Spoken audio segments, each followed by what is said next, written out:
Yo, what it do? It's your boy Supreme Uchiha the God, and today we're talking about Shibisu. Now, this is Floating Island, right? Not even the end of Floating Island, but like mid Floating Island. Spoilers alert. This is, when Shibisu's team decide to use BAM in order to save Dorsey. From there, everything before that and everything till then. You know what I'm saying? Nowhere past that. Mainly because I haven't gotten past that yet, so I'll be bullshitting if I say anything else. But anyway, it's your boy Supreme Uchiha the God. Let's get right into Shibisu, right? We meet him early on, one of the first people that we meet in the story, actually. We meet him very shortly after Konoguero, and he's actually in confrontation with the two strongest people on his team, his two ace cards in current day, at least from, again, within those chapters that I mentioned. So we meet him, and he's the one in charge of that. Like, he becomes in charge of them later, which is amazing. But basically, he wanted to fight them, you know what I'm saying? Because they was ignoring his ass and just fighting each other. And Anak had a fucking ignition weapon that nobody knew it wasn't. Well, nobody at the time really knew that it was an ignition weapon, apart from our boy, what's his goddamn name? Turtle Man, fucking hell. Why can't I? Rack. Goddamn Rack. I'm so sorry, guys. Rack. Our boy Rack. He kind of figured that she was, that sword would be so powerful, but she was like, he was like, that shit too powerful, man.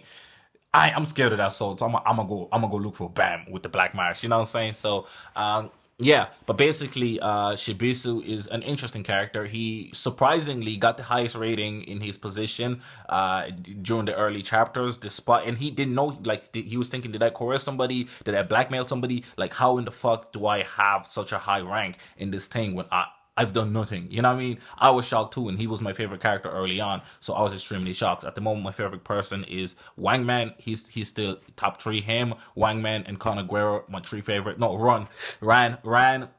I don't know if I prefer Ran over Konoguero, but those four are like my favorite characters right now. You know what I'm saying? So Shibisu's always there, top two with Wangman. You know what I'm saying? So it was just really interesting back then to see like what's so special about him. But he definitely has a way of connecting people, or of a way, like he managed to get Dorsey and Anak to be on the same team. He managed to get, well, even though that was kind of Dorsey's own motivation, was to protect Anak once she found out about her story, which is a very interesting thing. They have a really cool, awesome dynamic in their team, and obviously they also have hats.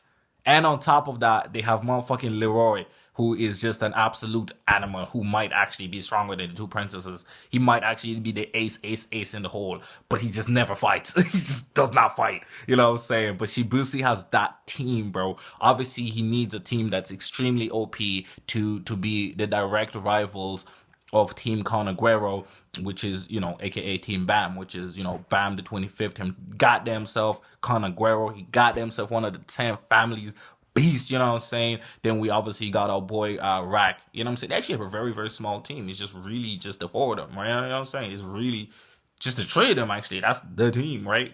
They're so goddamn OP that them three are fucking OP, you know what I'm saying? But obviously we meet hella powerful people later on in the story. But let me refocus on Shibisu, man. Early on, like we've noticed that despite him struggling with a lot of things, he never really got injured, right? If you think about it, he got hit by that. Remember that monster on the ground that the chapters when Bam got shoved by Rachel underwater. That big tall monster was beating on his ass, and he was bleeding and shit. But my boy he's never been bed rested once. He has a similar thing to Wangman, which I will talk about when we get to Wangman. Obviously, Wangman has it at a completely different level.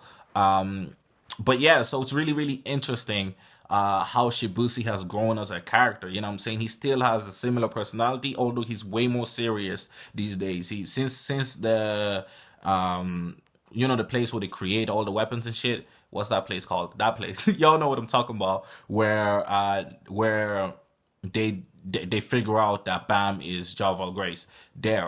We noticed that he's, even though Dorsey doesn't listen to him, he really runs the team really, really militant, really, really smartly. You know what I'm saying? Anak really follows his orders, even though Anak does whatever she wants at the same time. But she does listen to him, and they create plans. He was even going up against Konoguero, and he's very meticulous. extremely meticulous, and we really start realizing how willing he is to do what it takes for his team when he decides to essentially out Bam as Javal Grace in front of everybody in order to save Dorsey, because he was like, that's the best decision I could make. And even though like he also helped them when they needed to, you know what I'm saying, when he helped Team Con Aguero when they needed him, but obviously that really angered Aguero, because Aguero was like, just don't use Bam while you're doing that. You know what I'm saying? If you need help, ask us for help, but don't use Bam as that. And that's what pissed him off.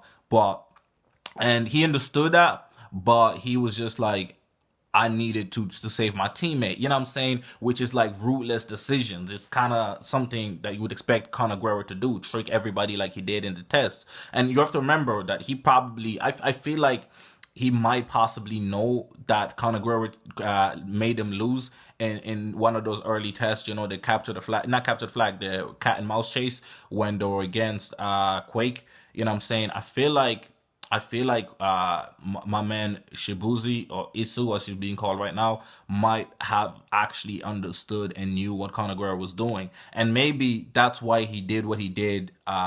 He thought Conor Guerrero would understand, but obviously what Conor Guerrero and his team went through on the train changed his perspective a little bit, and he decided to follow Bam's decisions, right?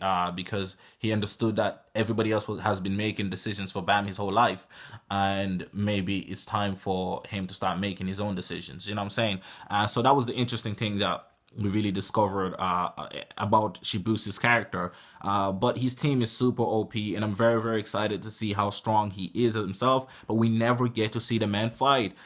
He's always behind the scenes, always doing stuff, you know what I'm saying? But interestingly enough, he said when they were splitting up with Dorsey and them in the floating island place, the train station, the interesting thing was he went by himself, and he gave hats Leroy. Leroy. See, I'm trying not to butcher these names, so I have to like think about it and be like, am I butchering it? Because nobody has ever said these goddamn names. It's only from reading, so like you gotta understand.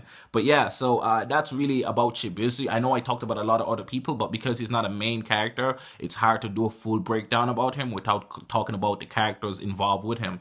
I also think he might have a love for Anak, like low-key, because obviously what happened to AOC, Issy, the girl that he used to drink with? I haven't seen her in forever. I hope she's still around. I'd love to still see that relationship continue even as friendship. But he definitely has like a father feel towards him when it comes to Anak, and he's willing to do anything for him, for anyone in his team. And I really love that about him. I don't mind that he did what he did against Bam, even though it hurt Bam and stuff like that. I don't really mind, because I feel like desperate time calls for desperate measures. You know what I'm saying? You know, Conor Guerrero has done similar shit for Bam. So, you know, let my man, leave my man Shibusi alone. He's just doing what's best for his team. But obviously he understands why they're mad, and that ultimately he's willing to compromise in order to create a situation where everybody can get what they want. You know what I'm saying? So that's why I really adore his personality and his way of thinking.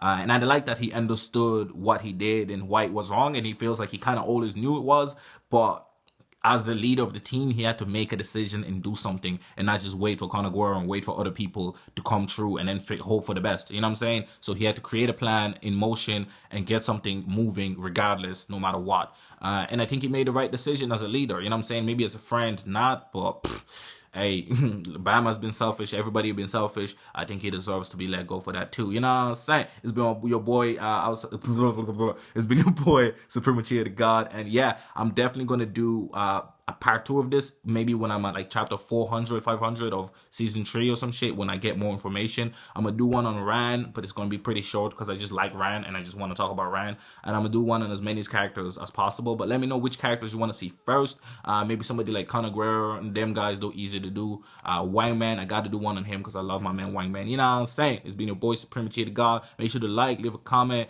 and all that shit. Comments too and likes help the channel grow. And I'm trying to work hard on this channel and do it daily. Even though I'm busy like most of the day, I always, no matter what, when it reaches 11, I gotta take time, read, gotta take time and just look back, gotta take time to make these videos for you guys. And I hope you guys enjoy it. You know what I'm saying? Anyway, it's been your boy Supreme.